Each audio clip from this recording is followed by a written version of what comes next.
बोलिए सच्चिदानंद भगवान की जय।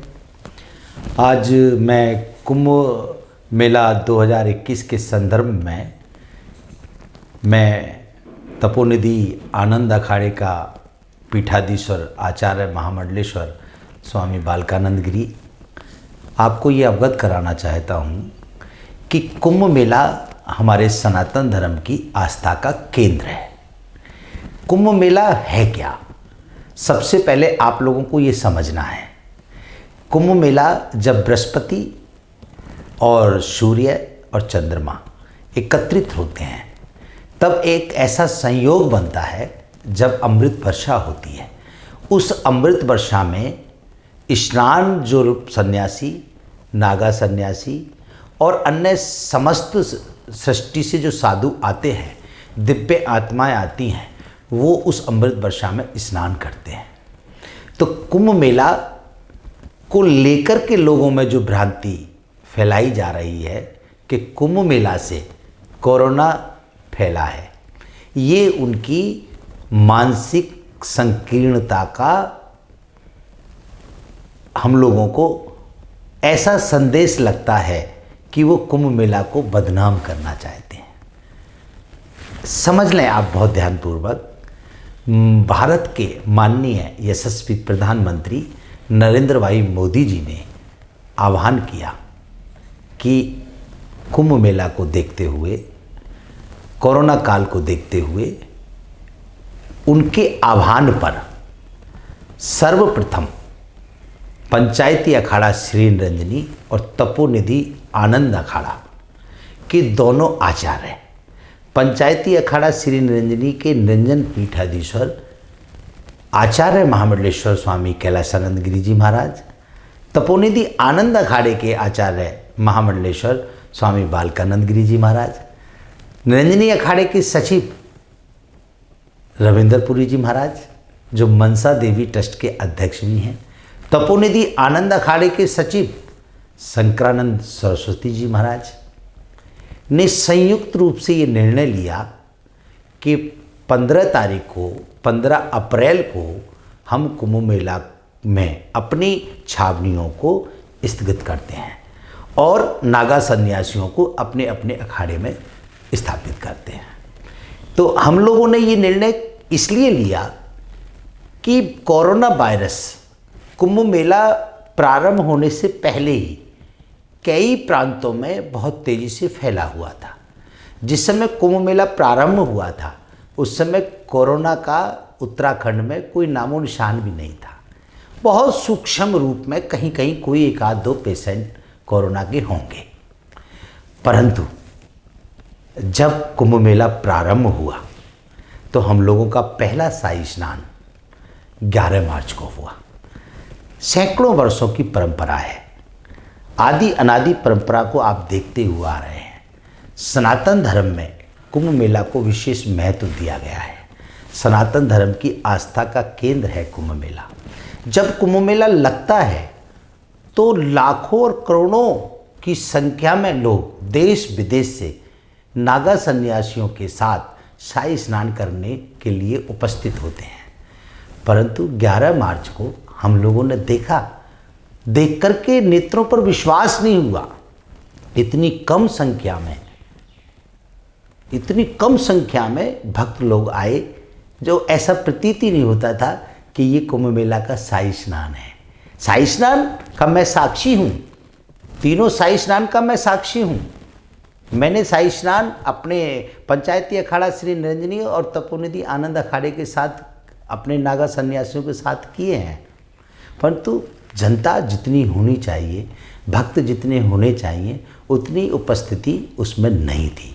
उसका कारण ये था कि माननीय प्रधानमंत्री जी और माननीय गृह मंत्री जी के निर्देशानुसार जो भारत सरकार ने एसओपी बनाई, उसका उत्तराखंड के माननीय मुख्यमंत्री तीरथ सिंह रावत जी ने पूर्णतः पालन करते हुए निर्देश दिया।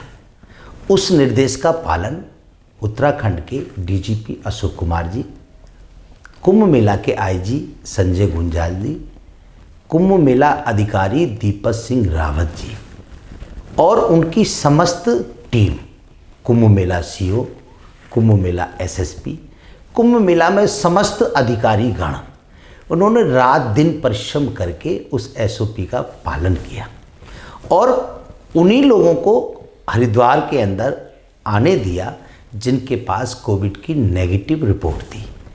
जिनके पास कोविड की नेगेटिव रिपोर्ट नहीं थी उनको कुंभ मेला में प्रवेश नहीं करने दिया। इसके कारण संख्या भक्तों की बहुत कम थी। ये समाज को एक संदेश देता है कि हमारे सनातन धर्म के सन्यासियों ने भारत के प्रधानमंत्री के आह्वान पर कुंभ मेला, जो उनकी आस्था का केंद्र है, जो उनकी तपस्या को केंद्रित करता है, जो उनके तप को और उनके जप की तपस्या से जो रज गंगा में प्रवाहित होती है, जो गंगा पवित्र है, उस पवित्रता को और बल प्रदान करती है, उसको उन्होंने अपने भक्तों से, अपने शिष्यों से ये कहा कि भी कोरोना काल चल रहा है, जिनके पास नेगेटिव रिपोर्ट है वही प्रवेश करें। ये उन्होंने संकेत दिया। इसके लिए पूज्य सभी संत बहुत साधुवाद के पात्र हैं। सभी संतों ने एकजुट होकर के इसका पालन किया। जब माननीय प्रधानमंत्री जी ने आह्वान किया तो सर्वप्रथम पंचायती अखाड़ा श्री निरंजनी और तपोनिधि आनंद अखाड़े ने ये निर्णय लिया। उसके बाद सभी महापुरुषों ने, 13 अखाड़ों ने और अखाड़ा परिषद ने हम लोगों के साथ में मिल कर के इसको सराहा कि ये बात बिल्कुल उचित है।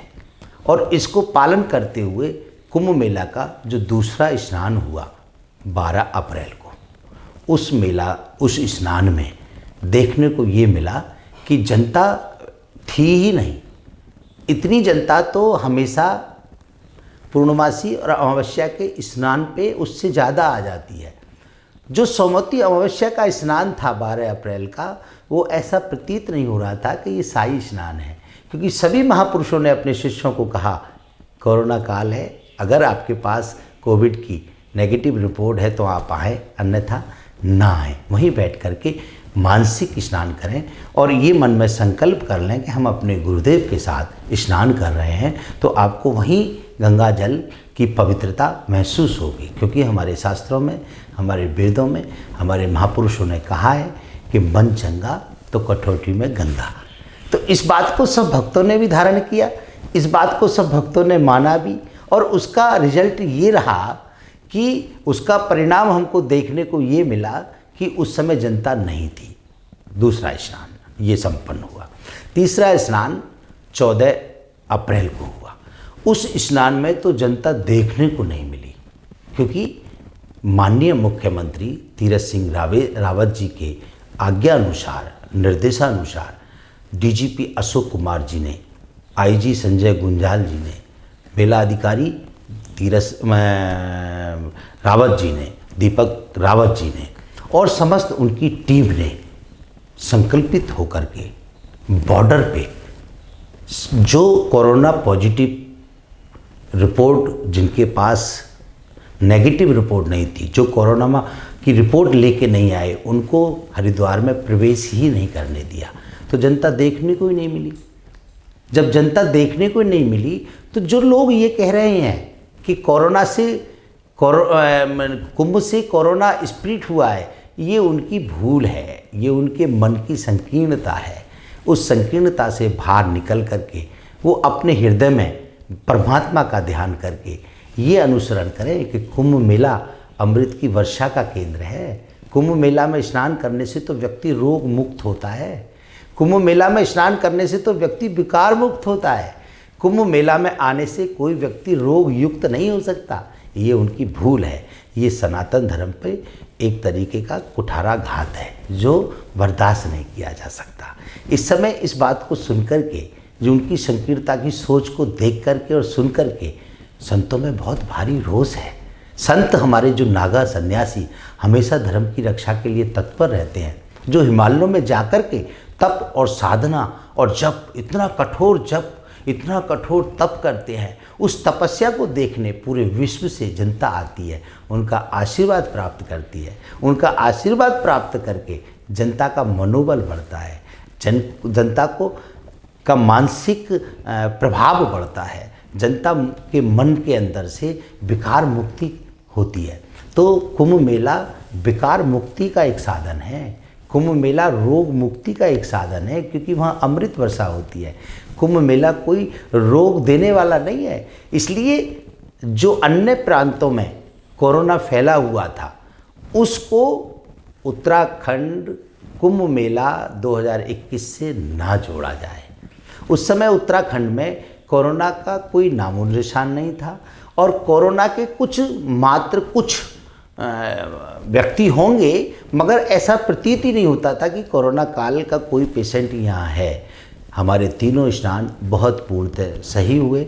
चौथा स्नान जो 27 अप्रैल को होना था, जब 15 अप्रैल को हम लोगों ने, सब संतों ने ये निर्णय ले लिया संयुक्त रूप से माननीय प्रधानमंत्री जी के आह्वान पर, उसके बाद 27 अप्रैल को जो स्नान हुआ वो बिल्कुल प्रतीकात्मक स्नान हुआ। भारत की संस्कृति और सनातन धर्म की आस्था के अनुसार उसको प्रतीकात्मक कुंभ का स्नान माना गया। पंचायती अखाड़ा श्री निरंजनी के कुछ संत उसमें शामिल हुए, तपोनिधि आनंद अखाड़े के बहुत सूक्ष्म तरीके से कुछ संत शामिल हुए, जूना अखाड़े के कुछ संत शामिल हुए। और अगर हम बात करें आचार्यों की, तो निरंजन पीठाधीश्वर आचार्य महामंडलेश्वर पूज्य कैलासानंद जी उस स्नान में शामिल नहीं हुए 27 अप्रैल में। आनंद तपोनिधि आनंद अखाड़े के आचार्य मैं स्वामी बालकानंद गिरी उसमें उपस्थित नहीं रहे। पूज्य जूना अखाड़े के आचार्य पूज्य स्वामी अवधेशानंद गिरी जी महाराज उस अखाड़े में शामिल नहीं हुए, उस स्नान में शामिल नहीं हुए। तो जब आचार्य ही उस स्नान में शामिल नहीं थे तो वो स्नान प्रतीकात्मक था। केवल कुछ संत, क्योंकि सनातन धर्म की परंपरा का निर्वाह करना संतों का दायित्व है, उसको निर्वाह करते हुए हमने वो स्नान प्रतीकात्मक किया। इसलिए कुंभ मेला को कोरोना से ना जोड़ा जाए, कुंभ मेला की आस्था पर कोई भी प्रश्न चिन्ह ना लगाया जाए। जो लोग इस प्रश्न चिन्ह को लगा रहे हैं, मैं ये कहूँगा कि उनकी मानसिक संकीर्णता है। अगर वो इस मानसिक संकीर्णता से बाहर निकलेंगे तो उनको आभास होगा कि सनातन धर्म कितना विराट है। सनातन धर्म से जुड़ने के बाद तो व्यक्ति रोग मुक्त हो जाता है, विकार मुक्त हो जाता है, सभी समस्याओं का समाधान हो जाता है। तो इसलिए इस कुंभ मेला को उससे ना जोड़ा जाए और बदनाम ना किया जाए। दूसरी बात मैं ये कहूँगा, मैं ये समझता हूँ कि माननीय प्रधानमंत्री जी धन्यवाद के पात्र हैं, माननीय गृह मंत्री जी धन्यवाद के पात्र हैं, माननीय उत्तराखंड के मुख्यमंत्री जी तीरथ सिंह रावत धन्यवाद के पात्र हैं, माननीय उत्तराखंड के डीजीपी धन्यवाद के पात्र हैं, कुंभ मेला आईजी संजय गुंजाल जी धन्यवाद के पात्र हैं, कुंभ मेला अधिकारी दीपक सिंह रावत जी धन्यवाद के पात्र हैं, और उनकी समस्त टीम धन्यवाद की पात्र है, क्योंकि उन्होंने रात और दिन एकाग्रता से कायक वाचक मानसिक कर्मों की एकाग्रता से 5 ज्ञानेंद्री 5 कर्मेंद्री और मन को एकाग्रता में लेकर के जो जनता की सेवा की है, वो धन्यवाद के साथ साथ सम्मान के भी पात्र है। उनके मनोबल को बढ़ाना चाहिए, उनको सम्मान देना चाहिए। भारत सरकार ने जो एसओपी SOP बनाई उनका पूर्णतः उन्होंने पालन किया और कुंभ मेला को सनातन धर्म की परंपरा अनुसार सकुशल संपन्न कराया। ऐसी कम भीड़ वाला कुंभ मेला ना तो आज तक देखा है और ना आगे आप लोग देख पाएंगे, क्योंकि कुंभ मेला तो बहुत विराट स्वरूप में होता है। इससे पहले 2019 में कितना विराट स्वरूप कुंभ मेला था।